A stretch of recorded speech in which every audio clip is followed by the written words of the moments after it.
ഇന്നെൻ്റെ പുതിയ വീഡിയോയിലേക്ക് സ്വാഗതം. അപ്പോൾ ഞാൻ എന്നും എന്നത്തെയും പോലെ ഞാൻ കുടുംബ ബന്ധത്തിനാണ് കൂടുതൽ പ്രാധാന്യം കൊടുക്കുന്ന ഒരാളാണ്.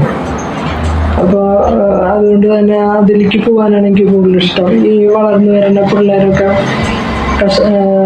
ജീവിതത്തിൽ കഷ്ടപ്പെടാതിരിക്കാൻ എന്തെങ്കിലും ഒരു ചെറിയ കാര്യം നമ്മളുടെ എക്സ്പീരിയൻസിൽ നിന്ന് പറഞ്ഞു കൊടുക്കുമ്പോൾ അവർക്കത് മനസ്സിലായാലെന്ന് വിചാരിച്ചിട്ടുണ്ട്. അപ്പോൾ നമ്മൾ പറയും കുടുംബ ബന്ധത്തിലെ ആശയവിനിമയം ഭയങ്കര ഇമ്പോർട്ടൻ്റ് ആണെന്ന് പറയും. ശരിയാണ്. നമുക്ക് തീരെ സമയമില്ലാത്ത കാലമാണ്, എല്ലാവരും ജോലിയാണ്. അപ്പോൾ ഒരാൾ ജോലിക്ക് പോയി വരുമ്പോഴേക്കും ഒരാൾ ചിലപ്പോൾ ജോലിക്ക് കയറാവും. അപ്പം അങ്ങനെയുള്ള ഒരു കാലഘട്ടത്തിൽ നമുക്ക് ശരിക്ക് നമ്മൾ സംസാരം വരെ ഫോണിൽ കൂടെ എന്തെങ്കിലുമൊക്കെ പറഞ്ഞു എന്നുള്ളൂ. പണ്ടത്തെ പോലെ നമ്മൾ ഊണ് കഴിക്കുമ്പോൾ എല്ലാവരും കൂടി ഇരുന്ന് വർത്താനം പറഞ്ഞു, അല്ലെങ്കിൽ കുറേ സമയമുണ്ട്. അപ്പം ഇപ്പൊക്കെ എന്ന് വെച്ചാൽ ജോലിക്ക് പോയി വന്നാലും അതിൻ്റെ ബാക്കി വീട്ടിൽ ചെയ്യാനുള്ള ചില ജോലിയൊക്കെ ആയിട്ടാണ് പലരും നടക്കുന്നത്. അപ്പോൾ അവർക്ക് വീട്ടിലും വന്ന് ജോലി ചെയ്യാനുണ്ടാവും. അപ്പം അങ്ങനെയൊക്കെ വരുമ്പോൾ നമുക്ക് ഒട്ടും സമയമില്ല. അപ്പോൾ കമ്മ്യൂണിക്കേഷൻ കുറവാണ് ഇപ്പം. അതൊരു പ്രശ്നം തന്നെയാണ്. പക്ഷേ ഈ കമ്മ്യൂണിക്കേഷൻ വരുമ്പോഴും നമ്മൾ സൂക്ഷിക്കണം. നമ്മൾ സംസാരിക്കുന്നത് നമുക്ക് എപ്പോഴും എങ്ങനെയാണെന്ന് അറിയുമോ? നമ്മുടെ ഒപ്പമുള്ള ആള് ഒന്ന് താഴ്ന്നിരിക്കട്ടെ എന്നാണ് രണ്ടുപേരുടെയും ചിന്ത. അപ്പോൾ അതിനുള്ള എന്തെങ്കിലും ഒരു മരുന്ന് സംസാരത്തിൽ കൂടെ നമ്മൾ ചെയ്യും. ചെയ്യുമ്പോൾ അത് പങ്കാളിക്ക് ബുദ്ധിയുണ്ട്, അവൾക്ക് മനസ്സിലാവും, അല്ലെങ്കിൽ അവന് മനസ്സിലാവും. അപ്പോൾ അത് കുറച്ചെടുത്ത് വയ്ക്കും. പിന്നെ എന്തെങ്കിലും ഒരു കാരണം വരുമ്പോൾ, എന്തെങ്കിലും ഒരു കാര്യം ചെയ്യേണ്ട ഒരു ഇത് വരുമ്പോൾ ഇവരിത് എടുത്തിടും.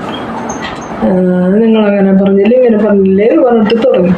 അപ്പോൾ നമ്മളെപ്പോഴും വാക്കുകൾ സൂക്ഷിച്ച് വേണം നമ്മൾ കൈകാര്യം ചെയ്യാന്ന് പറയുക. കമ്മ്യൂണിക്കേഷനൊക്കെ നല്ലതാണ്, അത് ദോഷം ചെയ്യണ വിധത്തിലാവരുത്.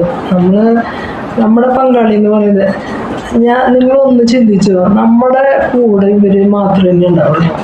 ഭാര്യ ആയാലും ഭർത്താവായാലും അവർ രണ്ടുപേരും മാത്രം തന്നെ ഉണ്ടാവുള്ളൂ. ബാക്കി ആരും ഉണ്ടാവില്ല. ഈ പറയുന്ന അമ്മ ഉണ്ടാവില്ല, അപ്പനുണ്ടാവില്ല, അനിയന്മാരുണ്ടാവില്ല, പെങ്ങന്മാരുണ്ടാവില്ല, ആരും ഉണ്ടാവില്ല. ഒരു ക്രിട്ടിക്കൽ സമയം വന്നാൽ അവരാരും ഉണ്ടാവില്ല. അപ്പോൾ നമ്മൾ മാത്രം ഉണ്ടാവുന്ന മരണം വരെ നമ്മളുണ്ടാവുള്ളൂ.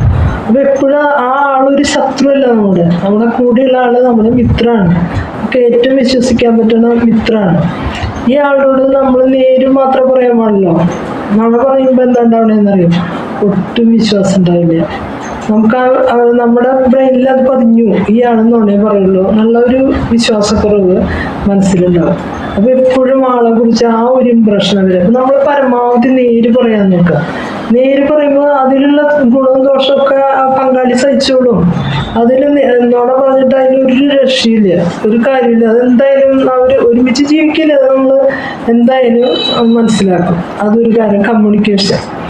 ഇനി നമുക്ക് ദേഷ്യം വരുമ്പോൾ നമ്മൾ പറയുന്നത് നമ്മൾ വിചാരിച്ചതൊന്നും അല്ല നമ്മൾ പറഞ്ഞു പോവുക.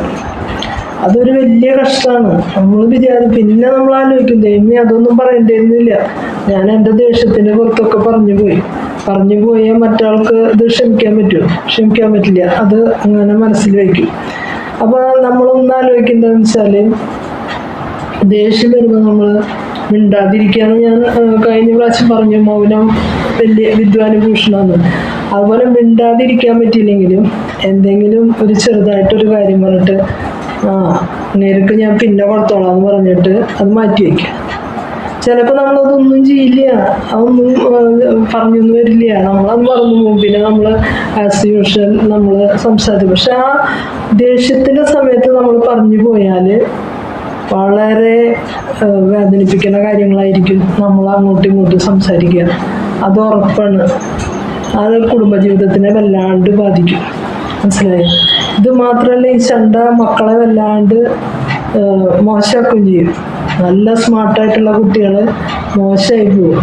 അപ്പോൾ എപ്പോഴും നിങ്ങൾ ചണ്ട കൂടാതെ ശ്രദ്ധിക്കണമെന്ന് പറയുകയാണ്. അതെപ്പോഴും ഞാൻ ഈ പറയുന്നത് എന്താണെന്ന് വെച്ചിട്ടുണ്ടെങ്കിൽ, പല ജീവിതങ്ങളിൽ ഇത് കാണുന്നത് കൊണ്ടാണ്. പിന്നെ തിരിച്ചെടുക്കാൻ പറ്റില്ല, നമുക്ക് വാക്കുകളൊന്നും തിരിച്ചെടുക്കാൻ പറ്റില്ല. അതുകൊണ്ടാണ് നമ്മളെപ്പോഴും ശ്രദ്ധിച്ച് വേണം സംസാരിക്കുക എന്ന് പറയുന്നത്. അതുപോലെ തന്നെ നമ്മൾ ഒരു കൂട്ടര് പങ്കാളിനെ എല്ലാവരും മുന്നിലും പരിഹസിക്കും. അതെന്ന് വെച്ചാൽ തമാശയ്ക്ക് ചെയ്യുന്നതാണ്, എല്ലാവരും ചിരിക്കാൻ വേണ്ടിയിട്ട്. പക്ഷെ ആ അങ്ങനെ ചിരിക്കുമ്പോൾ ആരാണ് അവിടെ പരിഹാസിയാവുന്നത്?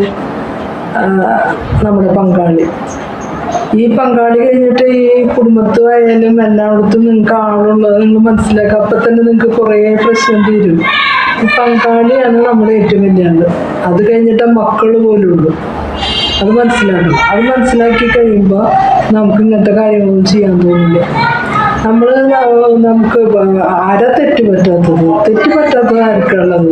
അറിവില്ലായ്മ പലർക്കും ഉണ്ട്, നമുക്ക് എല്ലാവർക്കും ഉണ്ട്. എല്ലാ കാര്യത്തിലും എല്ലാവരും അറിവുള്ളവരല്ല. അപ്പൊ എനിക്കറിയുന്ന കാര്യങ്ങൾ മറ്റാളോട് പറയാം, മറ്റാൾക്ക് അറിയുന്ന കാര്യങ്ങൾ കൂടിയുള്ള ആളോട് പറയാം.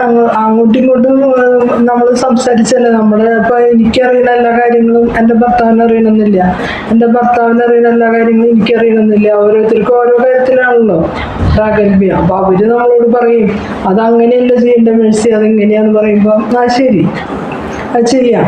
അതുപോലെ തന്നെ അതൊരു പരിഹാസ്യ രൂപേണ പറയരുത്. അപ്പോഴാണ് പ്രശ്നം വരിക. അപ്പോൾ എന്നെ പരിഹസിച്ചു എന്ന് തോന്നും. അത് മാത്രമല്ല ചിലർ ചെയ്യുക, അത് മറ്റുള്ളവരുടെ മുന്നിൽ വെച്ച് പോലും ചെയ്യും. ഒരിക്കലും നിങ്ങളുടെ പങ്കാളിനെ മറ്റുള്ളവരുടെ മുന്നിൽ വെച്ചിട്ട് പരിഹസിക്കരുത്. അത് വലിയൊരു കോറലാണ് അവരുടെ മനസ്സിൽ. ഭയങ്കര ഒരു വേദനയാണത്. എൻ്റെ ഭർത്താവ് അല്ലെങ്കിൽ എൻ്റെ ഭാര്യയാണല്ലോ ഇത് ചെയ്തതെന്ന് ആലോചിക്കുമ്പോൾ ഭയങ്കര വിഷമമാണ്. അത് എല്ലാവരും കൂടി പരിഹസിച്ച് ചിരിക്കായിരിക്കും. ആ സമയത്ത് തമാശയ്ക്ക് വേണ്ടി ചിന്ത കുറേ പേർക്കുണ്ട് ഇട്ടത്. ഒരാൾക്കുടെ കാര്യം രണ്ടാളുടെ കാര്യമല്ല, കുറേ പേര് പറഞ്ഞു ചിരിക്കുക. അത് ചിരിക്കുമ്പോൾ വല്ലാത്ത മുറിവാണ്. അത് മനസ്സിലാക്കുക. അതൊക്കെ ഈ കുടുംബ ബന്ധത്തെ കൂടുതൽ ഒലയ്ക്കുന്ന കാര്യങ്ങളാണ്. നമുക്ക് തോന്നുന്നത് അതൊക്കെ ചെറിയ കാര്യങ്ങളാണ്. ചെറിയ കാര്യങ്ങളല്ല. നമ്മുടെ പങ്കാളി ചെയ്ത ഒരു തെറ്റ് അല്ലെങ്കിൽ അറിവില്ലായ്മ മറ്റുള്ളവരുടെ മുന്നിൽ ബോധിപ്പിക്കരുത്. അത് ബോധിപ്പിക്കുമ്പോൾ ആ പങ്കാളി ചെറുതാവുമ്പോൾ അത് മനസ്സിൽ വല്ലാത്ത വേദനയായിട്ട് അവിടെ കിടക്കണം. അപ്പൊ പ്രതികാരമാണ്, നിന്നെ ഞാൻ ശരിയാക്കി തരാമെന്നാണ് പിന്നെ അടുത്ത ചിന്ത. അല്ലെങ്കിൽ ആ മുറിവ് ഇങ്ങനെ കിടന്ന് നമ്മൾ മുറിവുകൾ ഉണ്ടാക്കാണ്ട് നോക്കുക പരസ്പരം. അതിനെന്താ വഴി എന്നാണ് നമ്മൾ ചിന്തിക്കേണ്ടത്. എപ്പോഴും പരസ്പരം മുറിവുണ്ടാക്കാണ്ട് നോക്കുക. കാരണം അതൊരു ശത്രുവല്ല, നമ്മുടെ മിത്രമാണ്. ഞാൻ എപ്പോഴും പറയാണ് നിങ്ങളോട്, നിങ്ങളുടെ കൂടെയുള്ള നിങ്ങളുടെ ഭാര്യയോ ഭർത്താവോ നിങ്ങളുടെ ബന്ധു, നിങ്ങളുടെ ഏറ്റവും അടുത്ത സുഹൃത്താണ്, ഏറ്റവും അടുത്ത ആളാണ്. അതിന് വിട്ട ആളിനില്ല. അപ്പനമ്മയുണ്ട്, പക്ഷെ അവരുടെ കാലം കഴിഞ്ഞ് എൻ്റെ കൂടെ ഇനി ജീവിക്കാനുള്ളത് ഇയാളാണ്. അത് എപ്പോഴും ഒരു ചിന്ത വേണം. അപ്പൊ അവരെ താഴ്ത്തിക്കെട്ടിയ ആർക്കാ നഷ്ടം? നമുക്ക് തന്നെ. അപ്പൊ നമ്മളെപ്പോഴും നമ്മുടെ പങ്കാളിനെ പുകഴ്ത്തി പറയാനായിട്ട് നമ്മളെപ്പോഴും ശ്രമിക്കണം. പുകഴ്ത്തി പറഞ്ഞില്ലെങ്കിലും അവരുടെ തെറ്റുകുറ്റങ്ങളും മറ്റുള്ളവരുടെ മുന്നിൽ പരിഹാസ്യമായിട്ട് വിടരുത്. അപ്പോഴാണ് അവിടെ പ്രശ്നം പറ്റുന്നത്. ഇതൊക്കെ തെറ്റുകളാണ്. ഞാൻ തെറ്റുകൾ എന്ന് പറയുന്നത്, ഓരോ തെറ്റുകളും ഞാൻ പറയുന്നത് ഓരോരുത്തരുടെ ജീവിതത്തിൽ പറ്റിയിട്ടുള്ള പാളിച്ചകളാണ്. അപ്പൊ അവരെല്ലാവരും കൂടി ഒത്തൊരുമിച്ച് ചിരിക്കുമ്പോൾ ഈ ആരാ ആളെന്ന് വെച്ചാല് ആളവിടെ വളരെ പരിഹാസിയായി മാറാണ്. അപ്പോൾ വിഷമാണ്, എന്നോട് ഇഷ്ടമല്ല എന്നൊരു തോന്നല്. ചിലപ്പോൾ ഇഷ്ടമുണ്ടാവും, പക്ഷെ അത് ഇങ്ങനെയല്ല, ഈ പരിഹാസത്തിലല്ല നമ്മൾ പ്രകടിപ്പിക്കുന്നത്. നമ്മുടെ തമാശകൾക്കും ചില സമയത്ത് പല വേദനകളാണ്. അത് മറ്റുള്ളവരെ വേദനിപ്പിക്കാത്ത തമാശയാണ് നമ്മൾ എപ്പോഴും കണ്ടെത്തേണ്ടത്. അപ്പോൾ ഞാൻ ഇതൊക്കെ പറയണത് എന്താ വെച്ചാല് കുറേശ്ശെയായിട്ട് ഞാൻ പറയാണ് ജീവിതത്തിന്റെ കാര്യങ്ങൾ.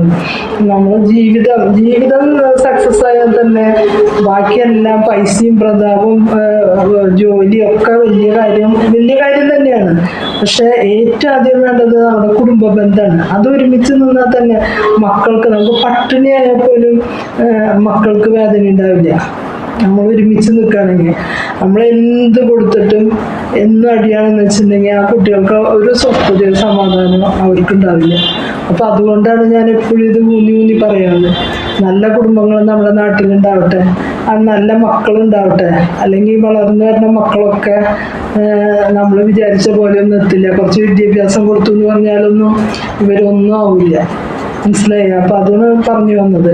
അപ്പൊ ഇന്നത്തെ ദിവസം ഇത്രയും പറഞ്ഞ് അവസാനിപ്പിക്കുകയാണ്. Thank you.